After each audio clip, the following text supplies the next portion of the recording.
जेठानी जी, हमें आपके बेटे को नहीं रखना है। अब अपना बेटा आप खुद ही संभालिए। मैं इसे नहीं संभाल सकती। मेरे पास अपने बच्चे हैं। मैं उनकी देखभाल करूंगी या इसकी करूंगी?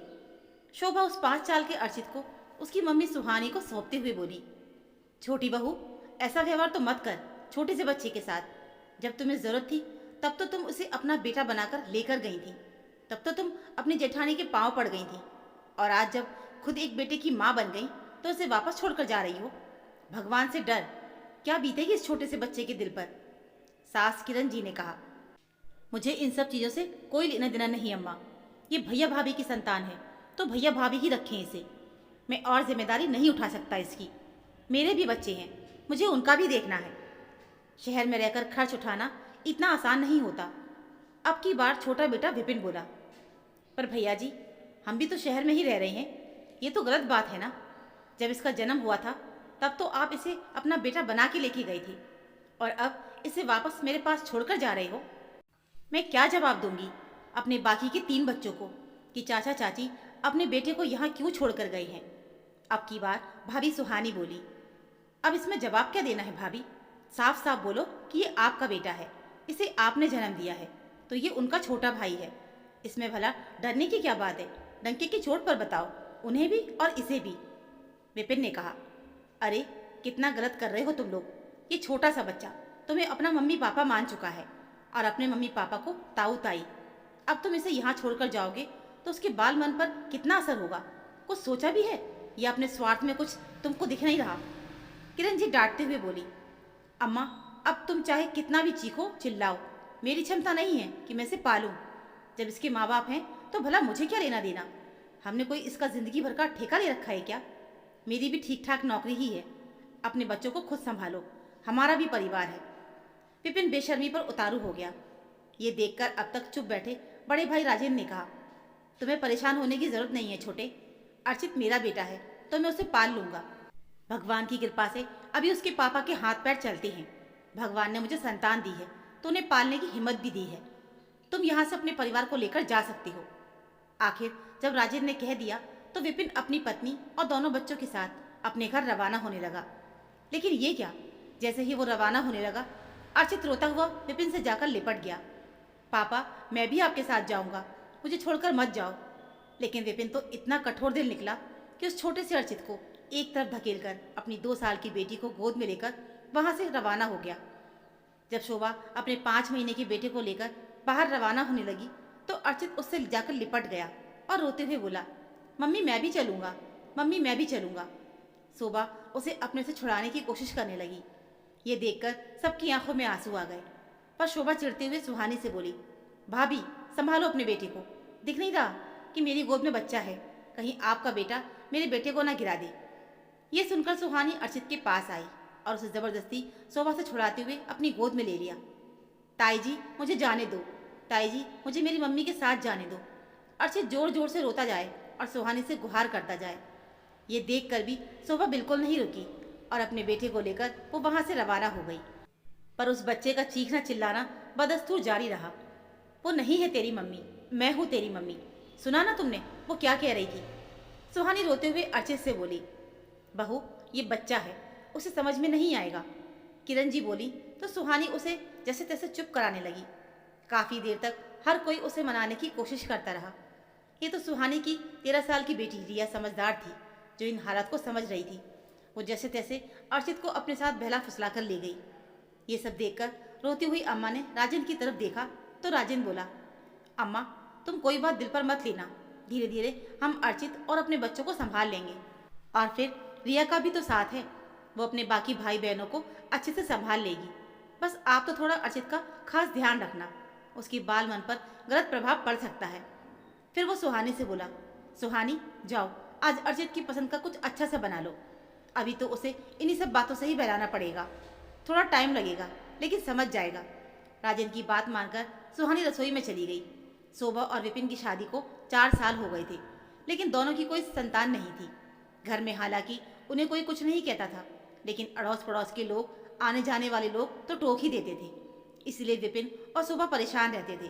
सारे मेडिकल टेस्ट भी करवा लिए, लेकिन कोई कमी भी नहीं थी। किरण जी ने कोई पूजा, कोई मंदिर नहीं छोड़ा कि छोटी बहू के बच्चा हो जाए, लेकिन कोई फायदा नहीं हुआ। राजेंद्र और सुहानी के अब 3 बच्चे थे। उन्हीं दिनों सुहानी दोबारा प्रेग्नेंट हो गई, पर इस बार वो बच्चा नहीं चाहती थी, क्योंकि पहले से ही 3 बच्चे थे। ऊपर से राजेंद्र का काम भी ठीक ठाक ही चलता था। इतनी महंगाई के दौर में बच्चे को दुनिया में लाना आसान है, लेकिन पालना बहुत मुश्किल। उसने ठान लिया कि वो अबॉर्शन करा लेगी। इस बारे में उसने किरण जी से भी कहा, तो किरण जी भी राजी हो गई। लेकिन जब शोभा और विपिन को पता चला तो दोनों सुहानी के पैरों पड़ गए। भाभी, अब अबॉर्शन मत करवाओ, ये बच्चा हमें दे दो। क्या पता भगवान ने आपके जरिए हमें हमारा बच्चा देने की ठानी हो। कम से कम आपके इस बच्चे के जरिए हम भी माता पिता कहलाएंगे। ये सुनकर किरण जी भी उनकी हाँ में हाँ मिलाने लगी। लेकिन सुहानी को समझ में नहीं आया कि वो क्या करे, पर फिर भी उसने कहा, देखो शोभा, बात को समझो। तुम में कोई कमी नहीं है। आज नहीं तो कल तुम माता पिता बन ही जाओगे। फिर अपनी संतान होने के बाद तुम उसके साथ परायों जैसा व्यवहार करो, ये सही नहीं होगा। उस बच्चे के मन पर गलत असर पड़ेगा। जब तुम खुद माता पिता बन जाओगे तो फिर क्यों बच्चा गोद लेना। लेकिन दोनों ही नहीं माने और उनके साथ साथ किरण जी भी अड़ गई। अरे ऐसा कुछ नहीं होगा बड़ी बहू, तू चिंता मत कर, मेरी जुबान है ये। बहू, तू तो वैसे भी उसे ख़त्म करने ही जा रही है, तो सोच, तेरे कारण किसी की गोद भर जाएगी। ये बच्चा अपनी किस्मत लेकर आया है, इसकी किस्मत में खूब ठाट बाट है। और ये जो तेरा डर है ना भविष्य को लेकर, ऐसा कुछ भी नहीं होगा। अपनी सास पर विश्वास कर। आखिर सबके इतना कहने पर राजेंद्र ने भी पत्नी सुहानी को समझाया तो वो मान गई। 9 महीने बाद सुहानी ने अर्चित को जन्म दिया और उसके साथ ही विपिन और शोभा उसके माता पिता बन गए। दोनों उसका अच्छे से ख्याल भी रखते थे।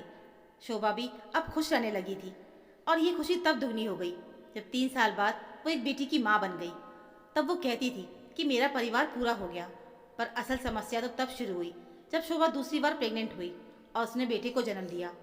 अब खुद का बेटा हो जाने के बाद विपिन और शोभा को अर्चित बिल्कुल भी नहीं सुहाता था।